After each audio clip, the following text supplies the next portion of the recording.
گفتن چقدر دوره، ما نمیتونیم، پامون درد میکنه. فکر کنید 4 تا مؤنث با یه مذکر رفتن خرید. ماشین پارکینگ تو پارکینگ اجازه دادیم، آسانسور رفت بالا، مرکز خرید باز شد. ساعت 6:30 بعد از نماز بود، زمستونم بود. آیون گوش کنید، 7:30 8:30 9:30 9:30 11:30 12:30 اونجا رو بستن،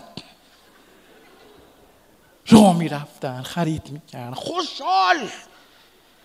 1 کیلومتر میزدی فکر کنم 55 کیلومتر راه رفته بودن اینا. من اولش خوشحال بودم، با اینا هم قدم شدم، دیگه کم آورده بودم، دیگه راه میرفتم، رو زمین دراز کشیدم، بعد رفتم نمازخونه، بعد اینجوری نگاه میکردم، رفتم تو ماشین، برگشتم با گوشیم بازی میکردم، نفسم بالا نمیومد.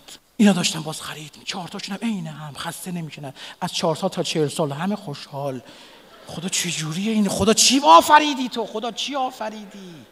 تموم شد. اومدیم آسانسور سوار شیم، خدا رو شد یادم نمیره، اومدیم پایین دیگه، خلوت هم میشه پارکینگ ها دیگه. ماشین من معلوم بود اونجا. گفتن چقدر دوره. خدایا دور نیست، همینجاست،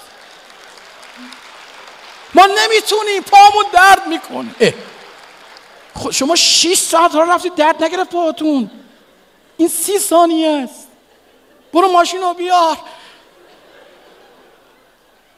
تازه ببینید خدا جوری خلق کرده اینا باید مغازه باشه نفهمن. زنگ زدم مسئول اونجا، گفتم تو پارکینگ مغازه در بیارید تا در ماشین. این تفاوت زن و مرده. اینقدر به این خانم‌ها گیر ندید، اینا با خرید زندن، نفس میکشن. مرد مریض میشه باید بره ماساژ درمانی، زن باید بره پاساژ درمانی، رگ و ریشش وا میشه.